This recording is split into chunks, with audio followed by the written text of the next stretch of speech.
7 daily habits to help you transform your gut health the healthiest way. What's up, world? Nutritional wellness guy here, Chef D, your healthiest coach. Now, did you know your gut is responsible for helping with digestion, immunity, brain chemicals, and even mood? So if your gut is off, that means you're gonna feel bloated, anxious, moody, and even backed up. But guess what? I'm not telling you need a 10-day cleanse to get your stomach back on track. I'm saying here are some strategies and one habit at a time that you can start today to get your stomach back on track. Let's just get into it. Habit number 1, adding prebiotic foods to your diet.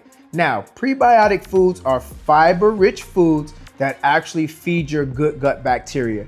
When you think of prebiotic foods, think like garlic or onions, leeks, asparagus, bananas, any one of those. Now, I'm not saying you gotta eat them all in one salad. I'm just saying try adding one of these to your meals or try eating these once or twice a week just to get into the habit of adding more prebiotic foods to your diet.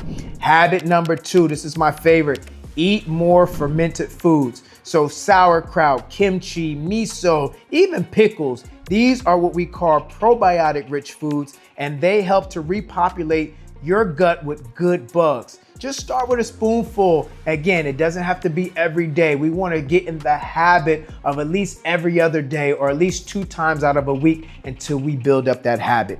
Habit number 3, and this is something I want you to really pay attention to, hydrate with purpose. Now, hydration isn't just about water. I know you hear drink your water, but it's also about fluid flow. So we want to make sure that we're adding lemon, cucumbers, or trace minerals to help support with digestion and reduce with the bloating. These are all going to contribute to better gut health. Habit number 4, we're going to chew more and scroll less. Say it again, chew more, scroll less. Good health starts in the mouth, and that means chewing your food 20 to 30 times. Now, I know some people are not going to sit there and try to count all those times, but what we're saying is chew intentionally, because if you're scrolling while you're eating, then you're swallowing air, and air swallow is stress swallow. Stress swallow, I blubbed that up, sorry y'all. And that is what bloats you. It's not what you eat, sometimes it's how you eat what you eat. Habit number 5, and this is a good one. Walk after you eat. And I'm sure you heard this before, but this is something that I feel is a good habit with all parts of health. And 5 to 10 minutes sometimes is all it takes after you finish eating, which helps improve digestion. It helps with reducing gas. And believe it or not, it is helping with balancing blood sugar levels. Habit number 6, eat earlier in the day. Now, late night eating messes with your gut rhythm.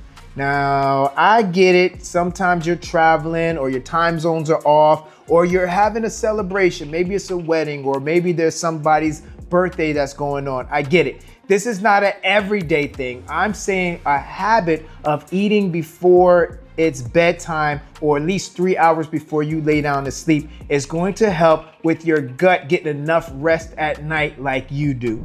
Habit number 7, last but not least, start with a 10-minute wind down routine. Now, this is somewhat similar to habit number 6, but let me tell you the difference. Your gut's connected to your brain. So if your nervous system is hyped up, your digestion slows down.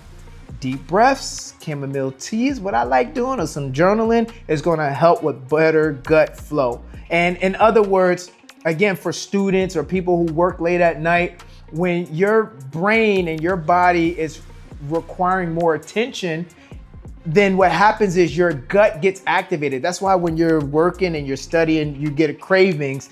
It's because your body hasn't shut down yet. So there you have it, 7 daily habits that you and I can start right now to get our gut to transform to better health. Now, again, for the bonus, this is something I don't want you to take lightly, because as soon as I say it, y'all might be like, oh, I knew that, but you didn't really know that. And even if you did know that, this is just like a friendly reminder. But let's start doing more smoothies that are gut friendly. And what I mean by that is putting ingredients in there like prebiotics and probiotics that are gonna support your gut. And these are foods you probably wouldn't eat on their own. So you throw in a banana, some spinach, some flax seeds, maybe some berries, and you're blending that up, and guess what? You have a prebiotic, you have a probiotic, you throw in some yogurt, and your stomach is happy, and you're closer to better gut health.